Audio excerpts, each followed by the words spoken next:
Alright, so it's day 10 here in Fiordland, and we're clagged in, and we might be in the tent for another couple of days, unable to get a pickup with some pretty terrible weather. So I thought I'd take the time to spin a bit of a yarn that happened to me a couple of days ago.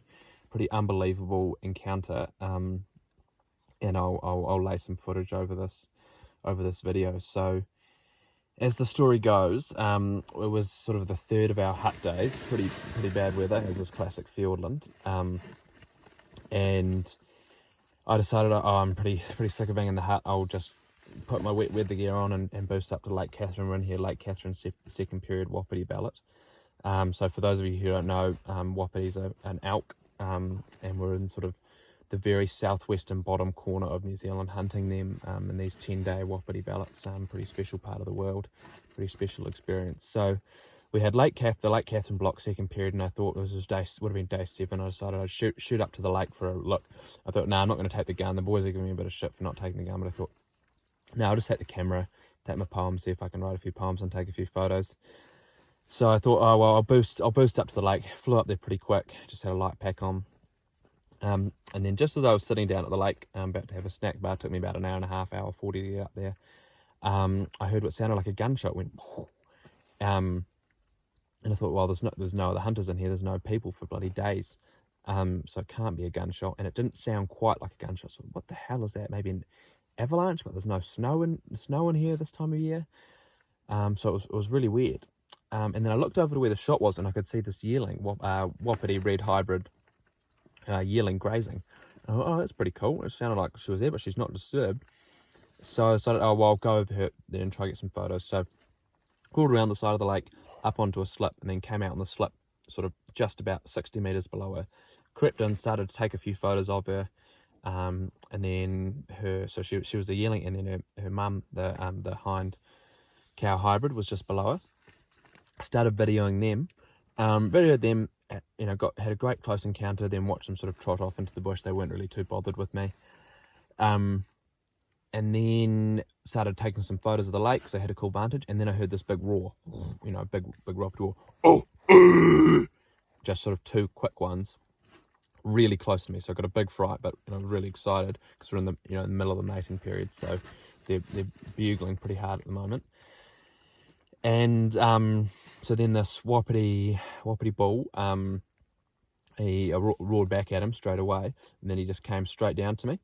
And then he got onto this side of this waterfall, gave a bugle, then walked across the waterfall.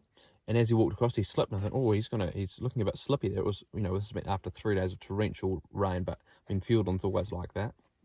Slipped on this waterfall, walked across, and thought, oh my goodness, he's going to properly slip here, and he slips and falls down about 15 meters.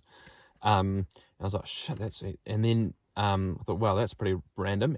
But he did a big bang when he fell. So I thought, that's what the gunshot sound must have been. It was a wapiti walking across this waterfall and then falling.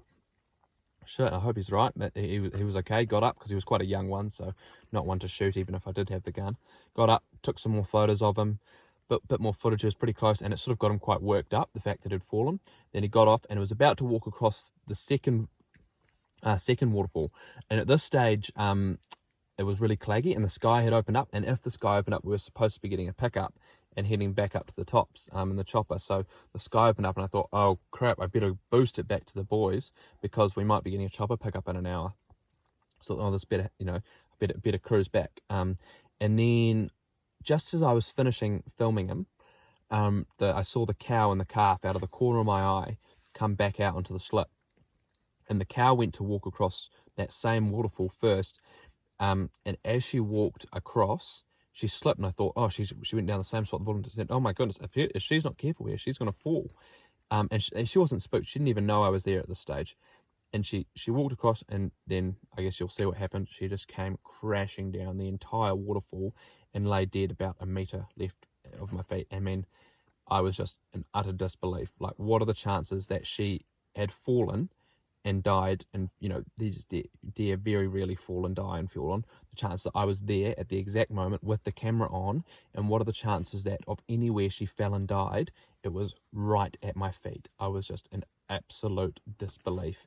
1 in a million. And I didn't have a knife. I had a bread knife on me. So unfortunately I couldn't take any of the meat because I couldn't even break the skin with this little bread knife that I brought up to eat my peanut butter.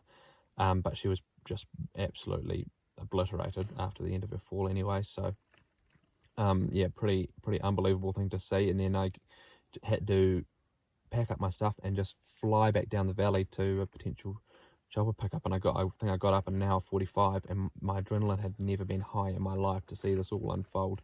You know, within 50 meters of me.